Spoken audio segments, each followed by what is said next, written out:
pastor de jovens. Eita, mistério. Estenda suas mãos para cá. Vamos orar. Não me deixe orar sozinho.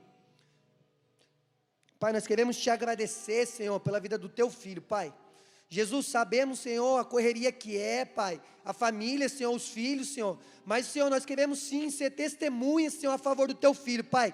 Ele se preparou, Senhor, ele tirou um tempo na tua presença, Pai, para poder preparar uma palavra rema do Senhor, Pai. Então, em nome de Jesus, Pai, conforme ele for liberando a tua palavra, vai enchendo ele, Jesus. Toma cativo cada coração de jovem e adolescente, a mente deles, Pai, que eles possam sair daqui, Senhor, entendendo o propósito, entendendo o chamado que o Senhor tem para a vida deles, Jesus. Que a palavra, Senhor, do teu filho Marcelo, que foi ministrada, Senhor, venha ativar o coração, venha acender a chama no coração desses jovens, Pai. Então, em nome de Jesus, Senhor, conforme ele estiver ministrando, guarda a casa deles, Senhor, guarda o ministério, guarda finanças, Pai, em nome de Jesus. Que conforme ele ministrar a tua palavra, Senhor, o Senhor venha enchê-lo cada vez mais. É assim que nós oramos e agradecemos pela vida do teu filho, Pai, em nome de Jesus. Amém. Glória a Deus, graça e paz, ativação. Vocês estão felizes? Quem quer ouvir uma boa palavra do Senhor, levanta sua mão para o céu. Amém, eu também quero. Abra sua Bíblia comigo em Mateus 28.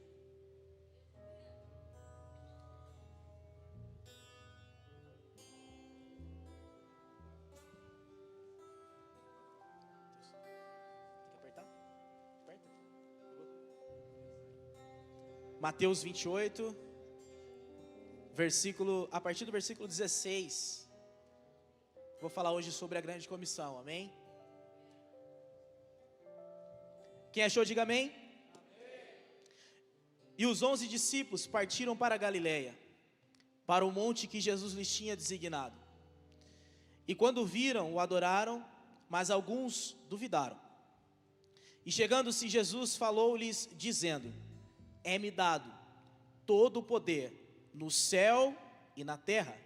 Portanto, vão, fazei discípulo de todas as nações, batizando-nos em nome do Pai, do Filho e do Espírito Santo, ensinando-os a guardar todas as coisas que eu vos tenho mandado. E eis que eu estou convosco todos os dias, até a consumação do mundo. E você diz: amém, amém, amém. Glória a Deus. Antes de eu iniciar, eu quero louvar.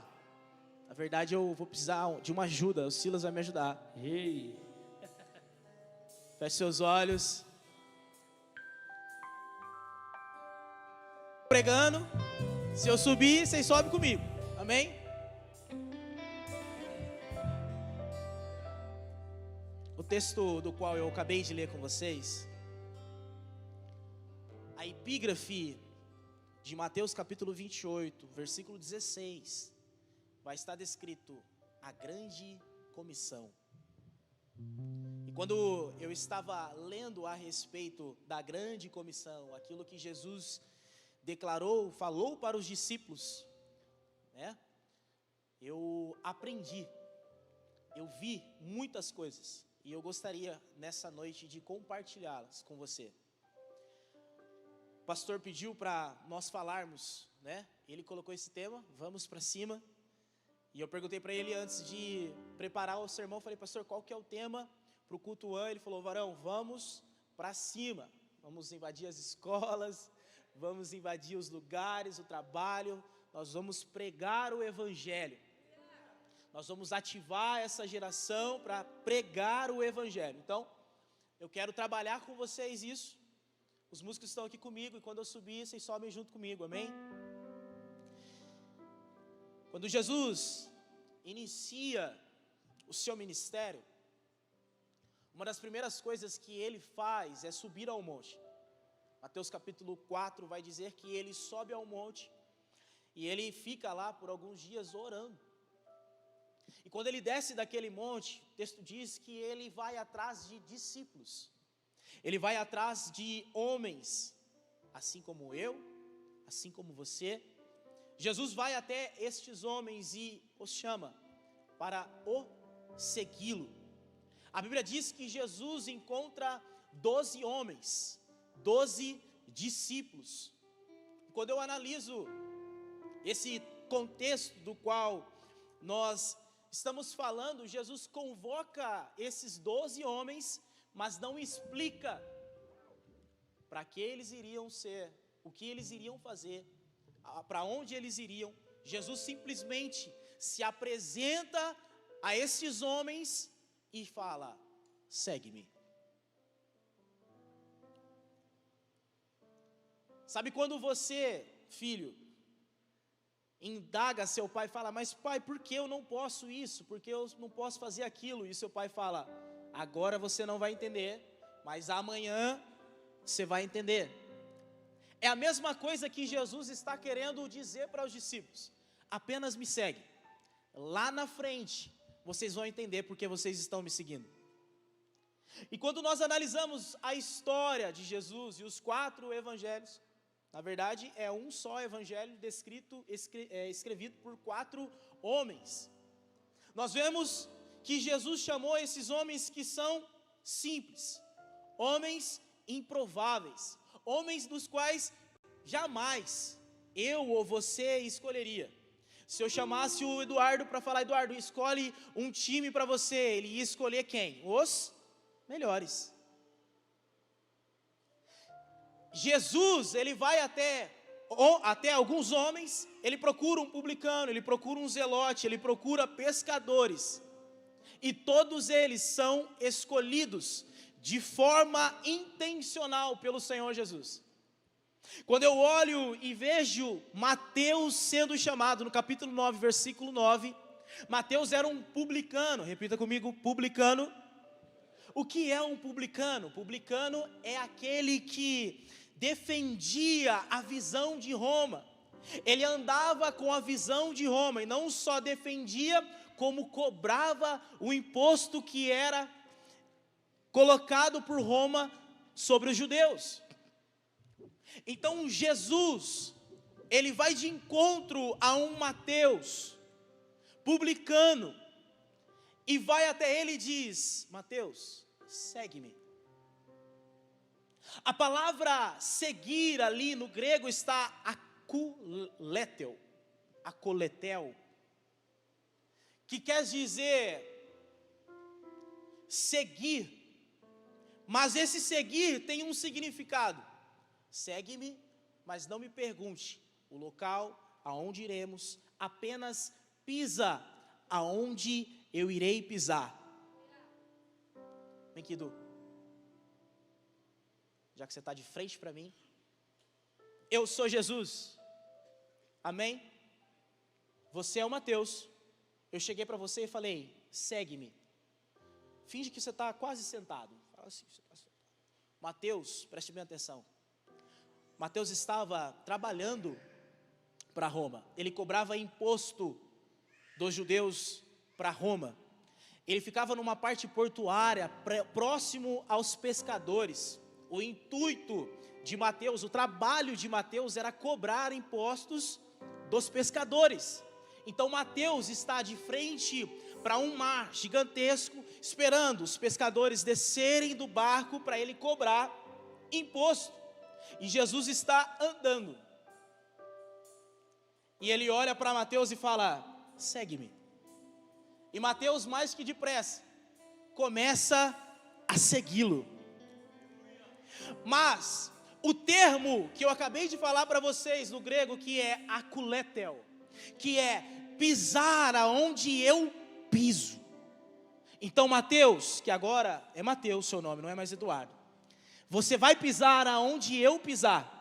Você vai caminhar aonde eu caminhar. Você vai participar daquilo que eu participar. Você vai ter as experiências que eu tiver. Você vai ver multiplicações de pães. Você vai participar de um sobrenatural. Ei, Mateus, eu não estou te convidando para ir no parquinho. Eu estou te convidando, Mateus, para um sobrenatural. Mateus, me acompanhe. Caminhe aonde eu caminhar, pise aonde eu pisar, porque aonde eu piso é um pisar de segurança, aonde eu piso é um lugar aonde você vai ter refrigério. Pisa, Mateus, porque o meu lugar, aonde eu pisar, vai te trazer segurança, vai te trazer paz, porque as minhas pisaduras,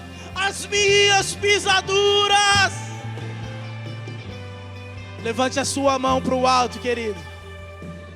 Eu não sei se você entendeu, mas nós já estamos em outra atmosfera, e o Senhor está nos chamando para este tempo e dizendo: não importa o caminho, não importa o lugar, mas Mateus, se levante nessa noite e caminhe comigo.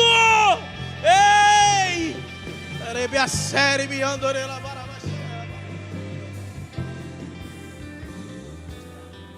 Da mesma forma que Jesus fez com Mateus, Ele fez com Abraão. Ele dá um grito em Ur dos Caldeus, dizendo: ei, Abraão, sai de sua parentela. Ei, Abraão, sai da terra aonde você está habitando, porque no meio que você está eu não posso te usar, no meio que você está eu não posso te mostrar aonde eu quero te levar. Abraão, eu estou te dizendo: saia do lugar que você está, porque aonde você for, aonde você andar, eu estarei à frente.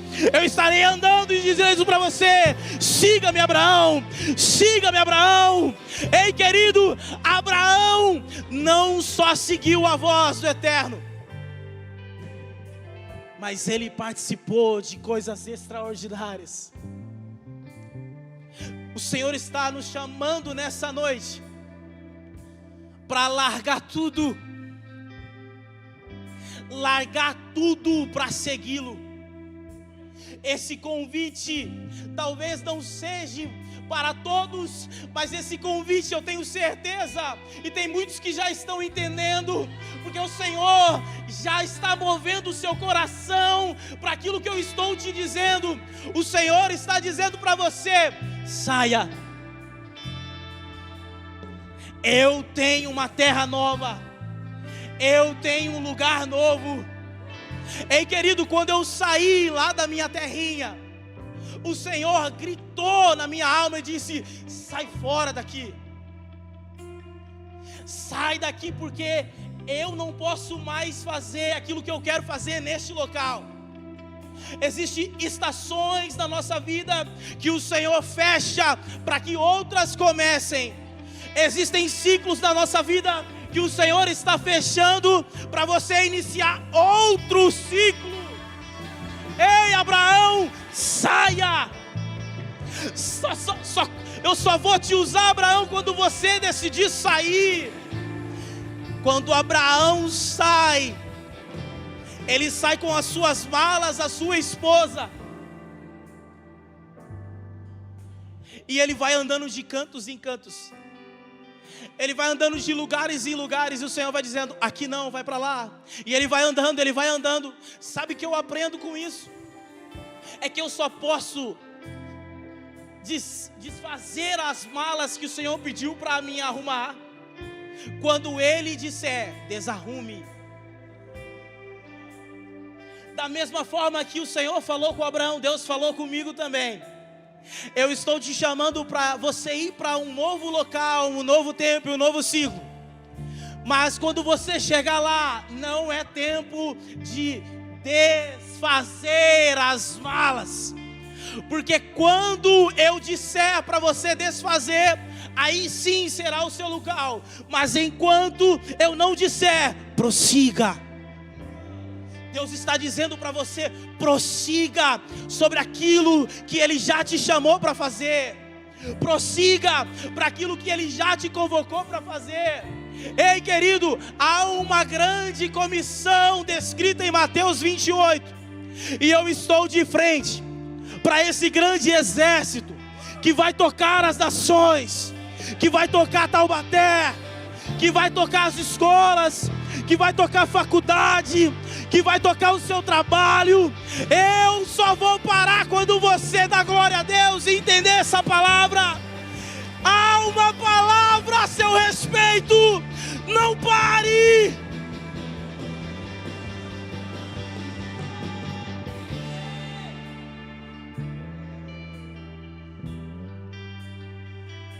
Ele não só chama Mateus, mas ele chama um homem chamado Pedro, e juntamente com ele está Tiago e João.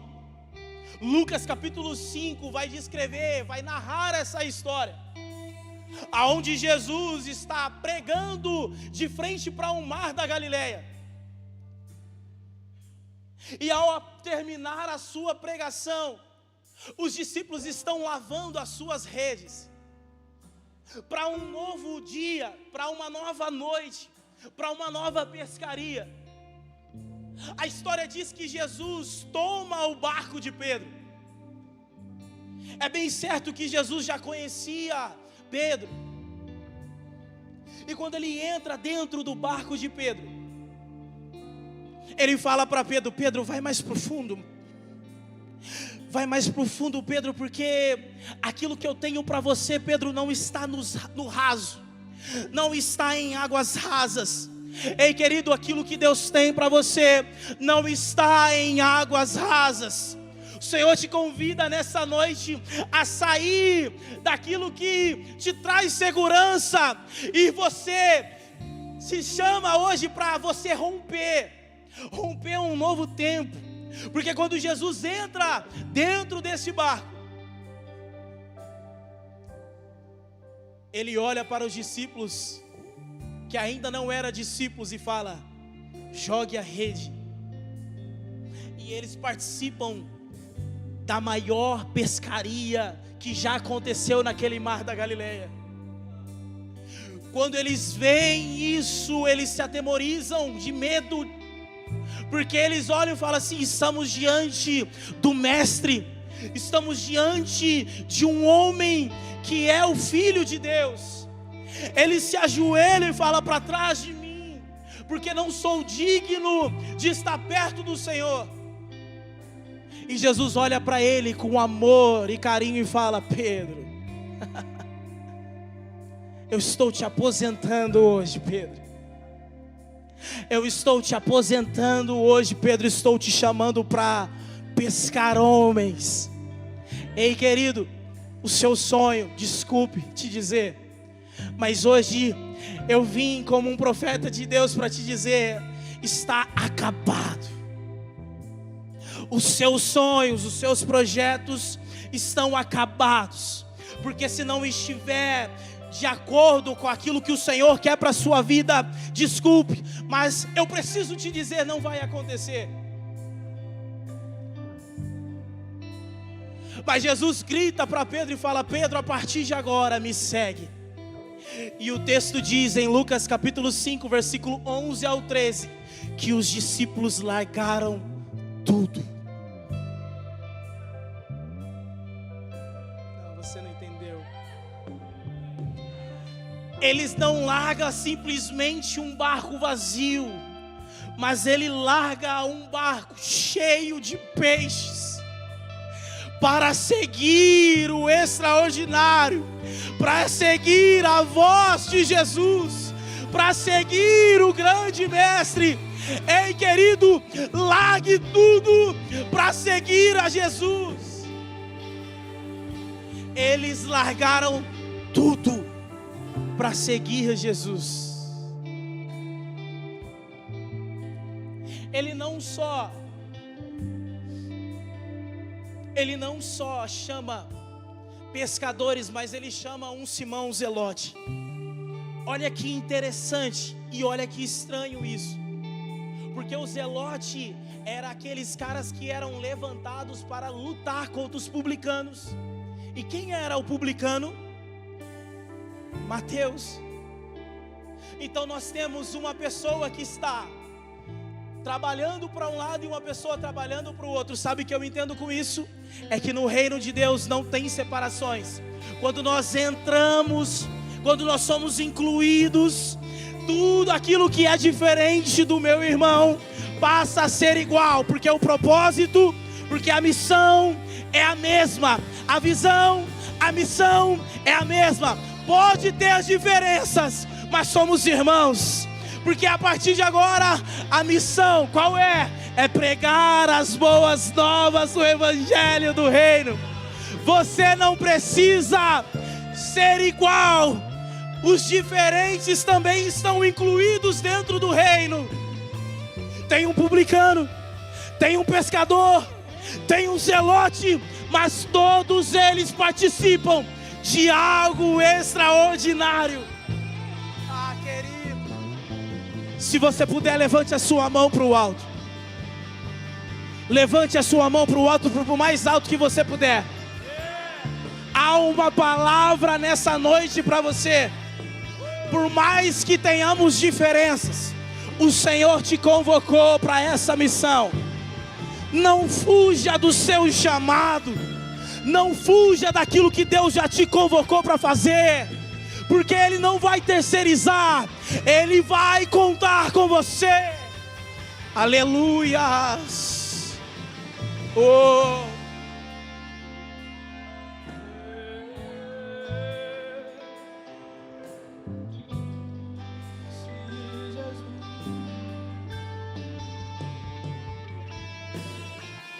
Pra onde eu irei, se eu não tenho pra onde voltar? Só tenho Senhor Deus, palavras de vida eterna. Pra onde eu irei, se eu não tenho pra onde voltar? Só tenho Senhor Deus, palavras de amor, pedir. Deixa eu ficar nesse lugar todos os dias. Ei, querido, olha aqui para mim. Todos eles participaram de coisas extraordinárias. Todos eles viveram experiências extraordinárias. Da mesma forma que Enoque, da mesma forma que Noé andou com o Senhor, os discípulos andaram com o Mestre. Da mesma forma que esses homens andaram com Deus, esses discípulos tiveram a oportunidade de andar com o Mestre. Todos eles tiveram experiências maravilhosas. Todos eles participaram de coisas lindas. Todas essas experiências que eles passaram fizeram que eles não quisessem sair de perto do Mestre. Em dado momento, Jesus ordena aos discípulos que passe ao outro lado. Ele não só ordena, mas também entra dentro do barco. E o texto diz que no meio do caminho uma tempestade, um vento e o mar se levanta.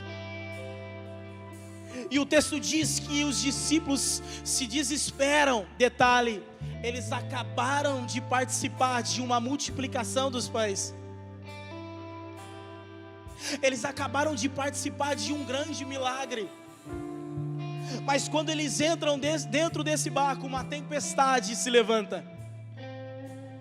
E um desespero gera dentro desses discípulos, ao ponto de olharem para o Senhor Jesus e o acordá-lo, dizendo: Mestre, estamos perecendo. Eu conjecturo que um desses discípulos pegaram um baldinho e levaram para o Mestre e entregou para ele: Mestre, nos ajude a tirar a água que está entrando dentro do barco.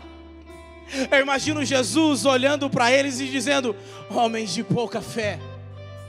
Vocês são homens de pouca fé. Ele se levanta, vai até a polpa do barco e olha e fala: vento, mar, acalma-te. Ei, mar, aquieta-te. Na mesma hora, o vento e o mar se acalmam e se aquietam. E eles olham para Jesus dizendo: quem é esse que até o vento e o mar lhe obedecem. Eles partem dali e vão para outro lugar, vivem mais coisas. E quando agora eles entram dentro do barco, eles participam de uma nova experiência, mas agora estão sozinhos. E o Senhor dá uma ordem dizendo: vai. E eles entram dentro do barco em direção a outra cidade. E quando eles estão caminhando, navegando dentro do mar, eles olham e vê um fantasma.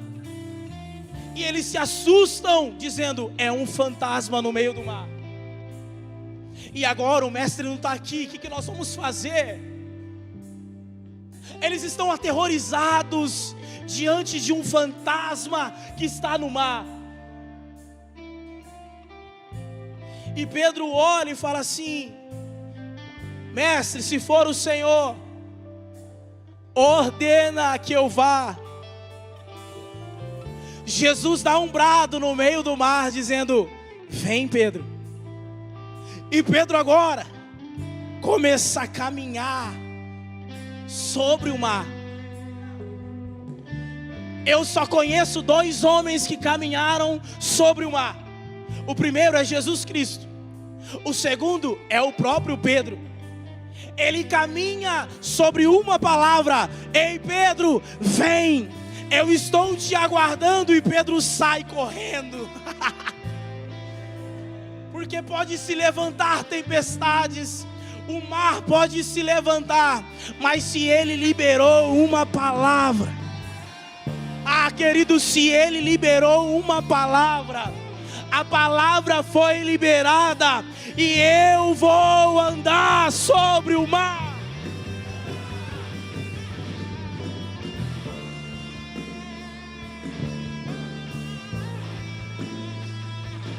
Vão dizer que Pedro desistiu, vão dizer que Pedro afundou mesmo. Mas todos os momentos que nós desistimos e paramos no meio da caminhada e começamos a afundar, tem sempre um Jesus Cristo que estende a mão e diz: Pedro, você não vai se afundar. Eu estendo as minhas mãos para você, Pedro. E Jesus estende as mãos e Pedro volta para o barco, não sozinho, acompanhado do mestre.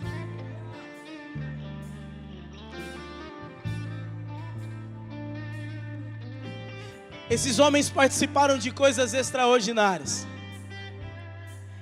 Em alguns momentos, Jesus está pregando e a sua palavra é dura.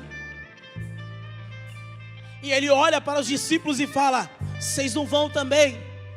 Está todo mundo indo embora, você não quer ir embora também? E os discípulos falam: mestre, para onde iremos nós, se só o Senhor tem palavras de vida eterna?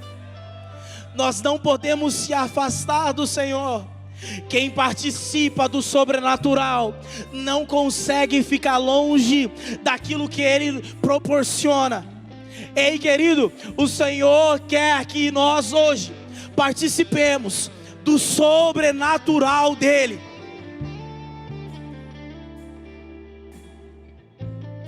Mas eu não posso me alongar. Se me deixar, eu vou pregando, falando das coisas, mas não dá tempo. Jesus está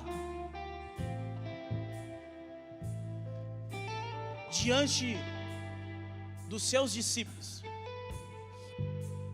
Ele já morreu, ele já ressuscitou, e agora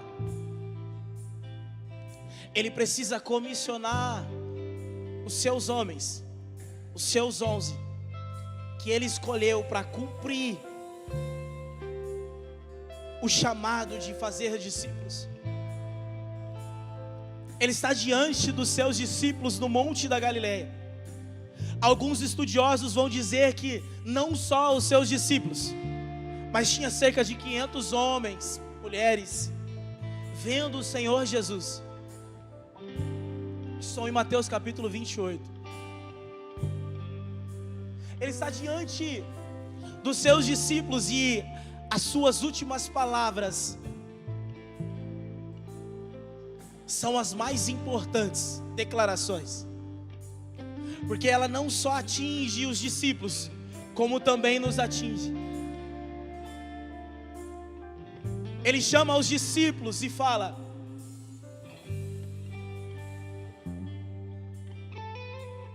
é chegado. E chegando-se Jesus, falou-lhes dizendo: é-me dado todo o poder no céu e na terra. A primeira coisa que Jesus vai comissionar os seus discípulos é sobre a autoridade. Quem tinha autoridade antes do Senhor Jesus era o inimigo. E agora Jesus, com um poder no céu e na terra, ele chama os discípulos e fala: é-me dado toda a autoridade nos céus e na terra. Quando nós olhamos a palavra autoridade, é o direito de usar o poder. O seu significado é o direito de usar o poder. O Evangelho de Mateus enfatiza a autoridade de Jesus Cristo.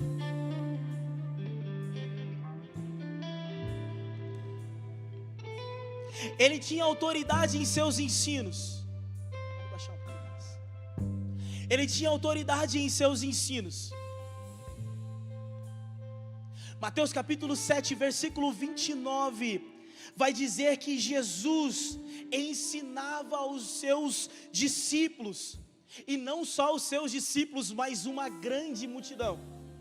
Ele começa em Mateus capítulo 5 e vai até Mateus capítulo 7. É a sua maior pregação, a sua pregação mais longa, aonde Jesus vai ministrar, ensinar em autoridade. Os seus ensinos tinham o poder de transformar. Sabe o que eu aprendo com isso? Cuidado com aquilo que você vê. Toda autoridade espiritual não se conquista por título, mas por testemunho e por uma vida de integridade. Jesus não era só o Cristo, mas a sua vida era pautada em integridade, em santidade. Então ele tinha autoridade no seu ensino, ele tinha autoridade na sua voz, na sua palavra. Os seus ensinos transformavam pessoas. Não adianta eu ter um bom título e não ser íntegro na sociedade. Uma autoridade não está somente em querer impor, em gritar, não está sobre isso, mas transmitir algo que toca o coração do próximo. E Jesus fazia muito bem isso. Ele tinha um poder, uma autoridade que tocava o próximo.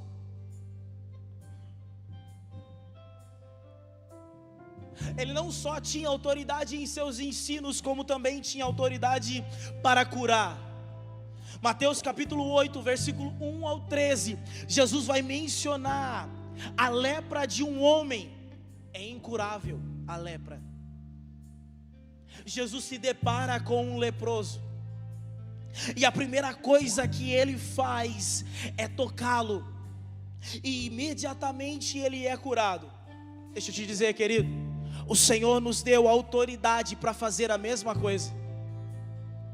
Da mesma forma que Jesus curava, o Senhor colocou em nossas mãos um poder, e esse poder e essa palavra que foi colocada sobre nós, nós podemos curar com o seu nome.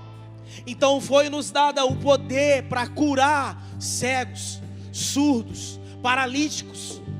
Então aonde você andar, aonde você caminhar, no seu trabalho, aonde você for, toque em pessoas para que elas sejam curadas. O Senhor nos deu autoridade para curar. Obras maiores nós iríamos fazer, Ele não só tem autoridade para curar, mas ele também tinha autoridade para perdoar. Só tem um homem que tem poder para perdoar, é o Senhor Jesus. Eu não sei aquilo que você fez, eu não sei aquilo que você fez no passado, mas o Senhor Jesus está aqui para liberar perdão para você nessa noite. O único que pode ter o poder de liberar perdão é o Senhor Jesus. Não tem mais ninguém que tenha esse poder a não ser o Senhor Jesus. Mateus capítulo 9, versículo 6, Jesus está diante de um paralítico, e a primeira coisa que ele faz não é curá-lo. A primeira coisa que ele faz é perdoá-lo. Tem uma geração paralítica lá fora, queridos. Tem uma geração que não se move. Tem uma geração que está sem os pés, sem as mãos. E o Senhor está dizendo: está paralítico, está esperando os homens se levantarem, está esperando o ativação se levantar, e se levantar para sair e pregar as boas novas. Ei, querido, deixa eu te dar uma boa notícia: os campos já estão brancos. Os campos já estão brancos. Eu quero declarar que haverá uma colheita extravagante. Haverá uma colheita extravagante. Há uma colheita que está vindo sobre nós. Aleluia, Jesus.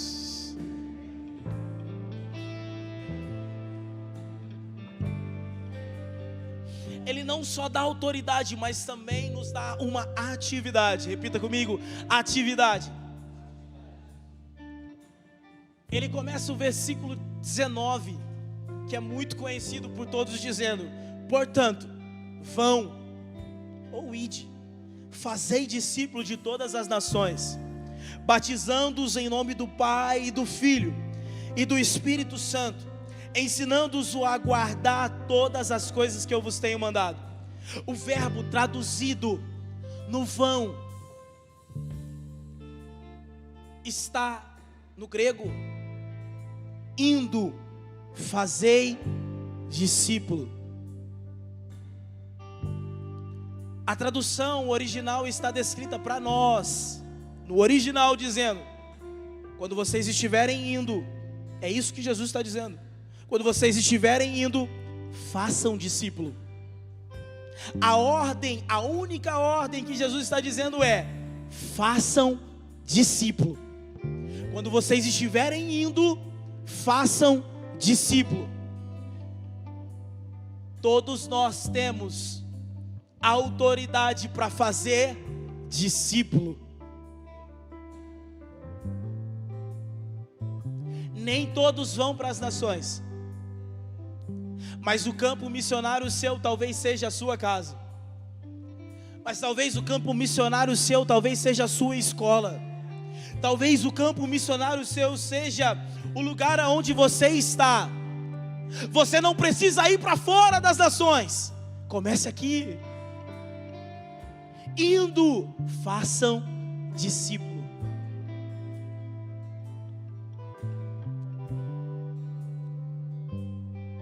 Há uma lição para mim e para você. E a minha oração é que o Senhor gere em nós, assim como a Samara disse, uma insatisfação. Está escrito aqui: uma insatisfação em nosso coração, e o amor em fazer a sua obra.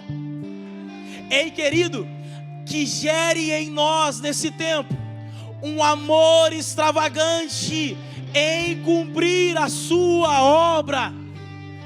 Só iremos quando esse amor for gerado dentro de nós.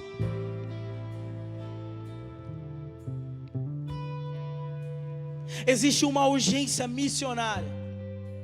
Quando eu estava lendo isso aqui, eu tirei de um livro, e eu escrevendo isso, eu comecei a chorar. Há uma urgência missionária, e ela precisa ser gerada hoje, em nosso meio. os campos já estão brancos. Existe uma voz gritando por meio da sua palavra: levantem os olhos, abram os olhos espirituais nessa noite, para aquilo que o Senhor quer fazer. Eu declaro sobre a vida de vocês um despertar, um amor extravagante por vidas, um amor extravagante por almas, que quando você sair da sua casa, estiver colocando a sua melhor roupa, você não vai entrar dentro dessa igreja sem trazer um amigo, porque essa vontade de cumprir o chamado do Senhor, em buscar aqueles que estão perdidos, está gerando dentro do meu coração e do seu coração. Ah, Jesus, eu declaro sobre o ativação uma insatisfação e um amor extravagante por vidas. Nem todos foram vocacionados para ser evangelistas, mas eu declaro, Senhor, que o Senhor irá gerar neles uma vontade incomum, que ao olhar para o próximo, eles o verão não como um pedinte, não como um drogado, não como um delinquente, mas como um pregador da palavra, um homem chamado para cumprir. Eu quero declarar sobre a vida dele, Jesus, que isso acontecerá agora. Ah, Jesus, isso precisa ser gerado em nós, Pai. E eu declaro sobre mim e sobre o Ministério Ativação: iremos, não iremos parar. Eu estava falando esses dias com o Silas e com o Wesley: eu vou para a rua. Se eu for sozinho, eu não quero nem saber, mas eu vou buscar, porque é muito lindo isso aqui, é romântico. Eu quero ver nós irmos para fora e buscar o delinquente, o drogado, aquele dependente. E você sabe, e você já se lembrou quem você irá chamar para o próximo culto. Para onde eu irei, se eu não tenho para onde voltar? Tenho, Senhor Deus, Palavra de vida eterna. Pra onde eu irei, se eu não tenho pra onde voltar? Só tenho, Senhor Deus, palavra de vida eterna.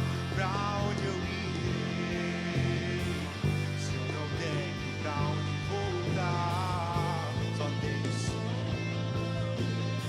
Quem me dá mais 5 minutos aqui? Quem me dá mais 5 minutos aqui? 5, 10, 15, 20, 25, 30, 35, 40, 45, 50, 55. Eu posso pregar mais 1 hora. Eu estou na metade do sermão. Olha aqui. Ele nos dá uma atividade. E essa atividade é fazer discípulo.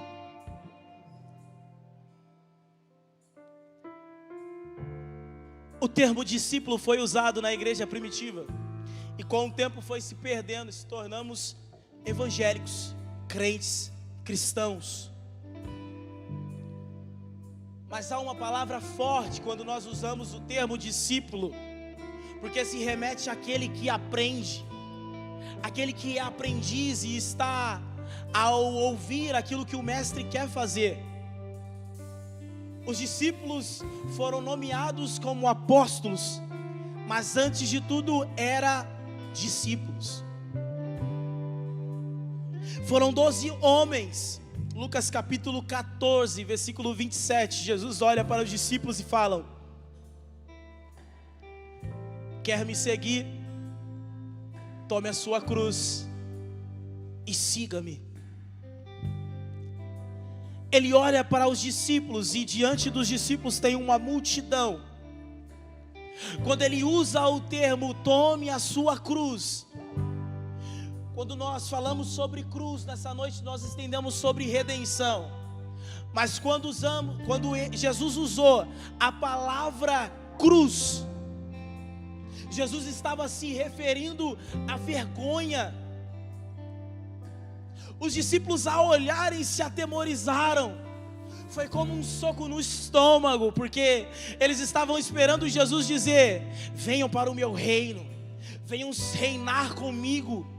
Mas quando Jesus olha para os discípulos e diante da multidão ele fala: tome a sua cruz, eles falam: peraí, cruz é vergonha.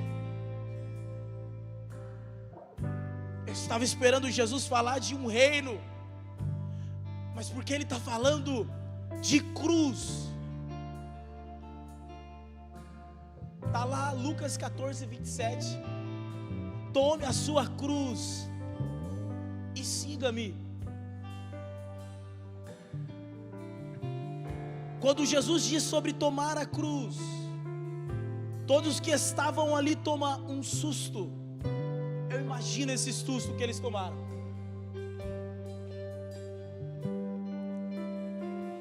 Mas quando Jesus fala isso, a multidão não quis segui-lo. Essa é a diferença de ser um discípulo e estar na multidão. E aí eu te pergunto: você é discípulo ou você está na multidão? Você o segue, você é aprendiz dele, ou você simplesmente está cumprindo uma agenda? Essa é a diferença de ser um discípulo e estar na multidão. O jovem rico, quando ele se depara com Jesus e ali tem uma conversa entre eles, ele tem muita coisa, sim ou não? Ele tem riquezas. E Jesus olha para ele e fala: larga tudo e me siga. Jesus não está fazendo um convite para sermos pobres. A ideia não é essa. Mas Jesus está olhando para o jovem rico dizendo: aquilo que você tem como amor, o amor ao dinheiro, larga isso e me segue.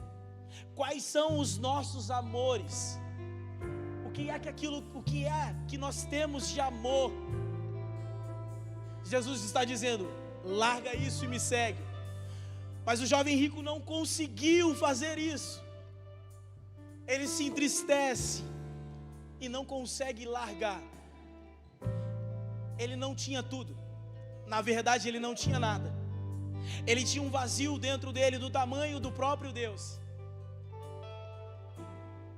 Há um vazio na sociedade do tamanho do próprio Deus. Há um vazio nessa geração que não conhece Jesus, do tamanho do próprio Deus, porque não conhece o Evangelho, não conhece sobre cruz, não conhece sobre amor e sobre graça, e ele só está esperando eu e você pregar as boas novas para eles. Jesus não está nos chamando nessa noite para sermos um tapa-buraco, não, pelo contrário. Jesus está nos chamando nessa noite para assumir o total controle de nossa vida. A pergunta que eu te faço: você aceita? O Rodrigo Bibo tem uma frase muito top, e ele diz: Jesus não busca fãs ou pessoas entusiasmadas com as suas palavras. Ele busca pessoas obedientes à sua missão. Existe um povo ainda que não ouviu falar de Jesus. Lição: Deus realmente não está interessado se você está postando uma foto bonitinha no seu Instagram. Legal, muito bom. Mas Ele quer saber realmente se você está cumprindo aquilo que Ele falou. Indo, façam discípulos. Indo, façam discípulos.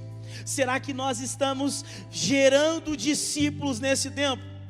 Porque todo discípulo é um mártir.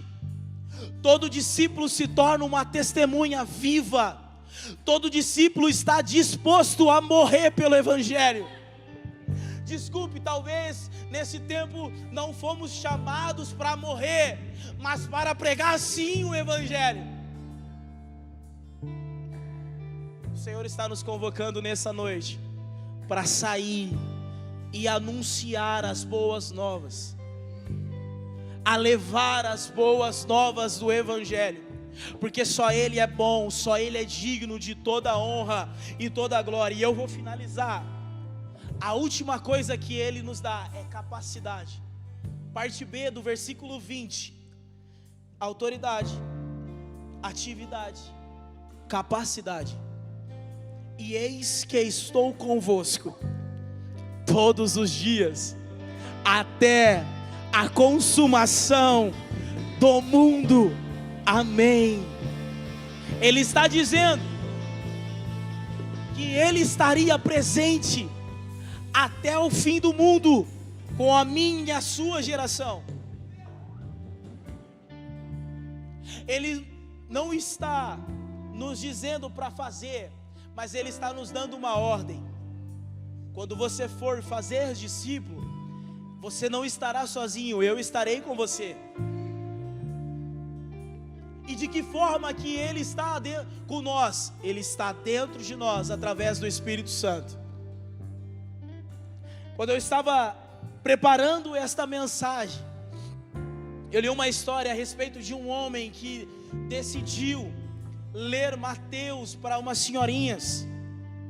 E toda semana ele entrava na casa dela e levava o texto, a Bíblia, para ler para essa senhorinha, para essas senhorinhas.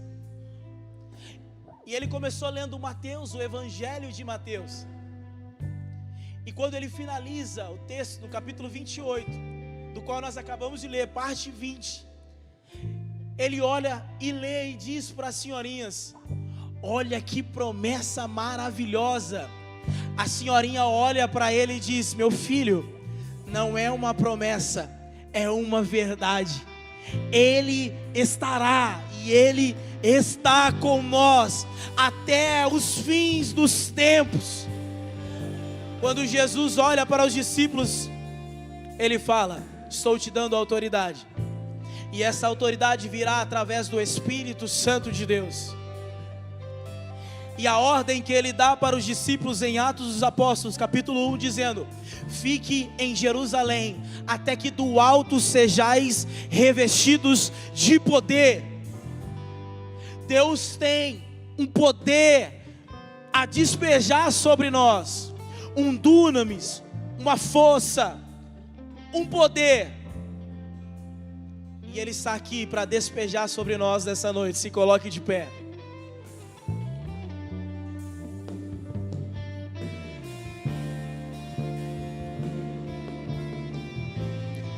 Ninguém cumpre missão sem o Espírito Santo de Deus.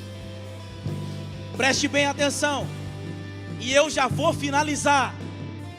Atos dos Apóstolos, capítulo 2. Os discípulos estão reunidos. E o texto diz que um vento impetuoso vem sobre a casa do qual eles estavam reunidos. E línguas como repartidas como de fogo acontecem naquele lugar.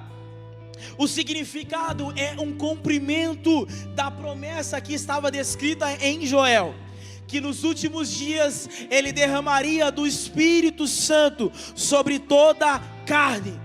Preste bem atenção, existe pelo menos 4 Pentecostes em Atos dos Apóstolos.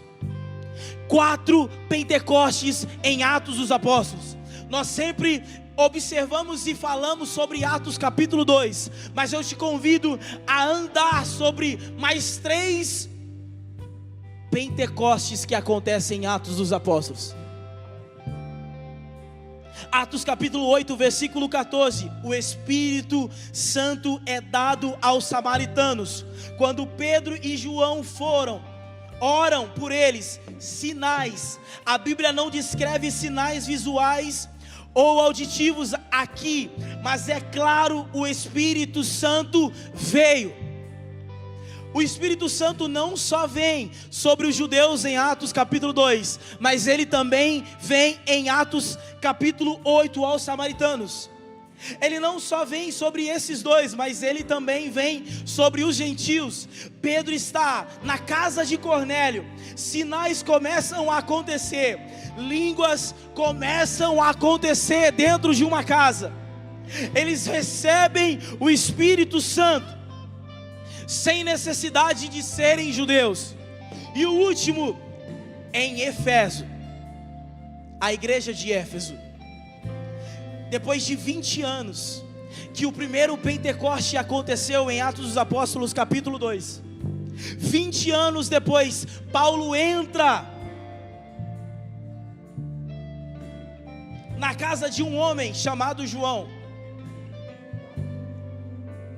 Ele prega a palavra, e a Bíblia diz que sinais começam a acontecer, línguas e profetização começa a acontecer. Atos 19, versículo 1 ao 7, confirma a transição da velha aliança para a nova aliança. Deixa eu te dizer, querido, não foi somente um Pentecoste, mas foram 4, confirmando que o Espírito Santo veio, e a capacidade, o poder, o dunamis, a força estaria dentro de mim e dentro de você, para pregar as boas novas, para fazer discípulos. E eu quero convidar nessa noite, se tem pessoas corajosas, que aceitam ao chamado, que aceita a santa vocação, que querem segui-lo e servi-lo como discípulo. Se tem alguém aqui, saia do seu lugar nessa noite. Eu quero orar por você. Eu quero orar por você.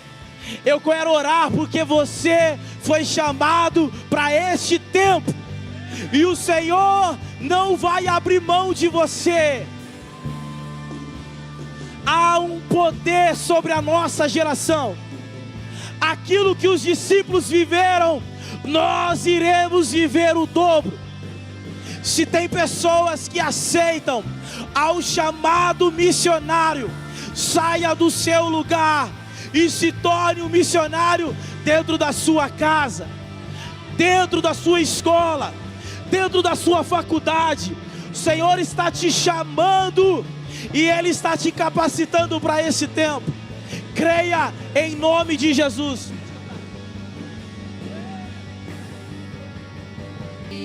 Na santa expectativa, Aonde a minha voz puder chegar, comece a tocar agora, Jesus. Da planta dos pés até o último fio de cabelo. Os campos já estão brancos, e eu estou diante de uma geração que irá tocá-la. Eu estou diante de uma grande comissão. O Senhor já nos deu autoridade, o Senhor já nos deu capacidade, e eu declaro sobre a vida dos seus filhos, que o Senhor irá empoderá-lo pelo poder do teu Espírito. Espírito Santo de Deus, comece a tocar agora. Comece a tocar agora. Comece a tocar agora. Comece a tocar agora. Comece a tocar agora. Comece a tocar agora. Comece a tocar agora. Assim como foi em Atos dos Apóstolos, assim como foi, Jesus nos dê a oportunidade, nos batiza com fogo, Jesus.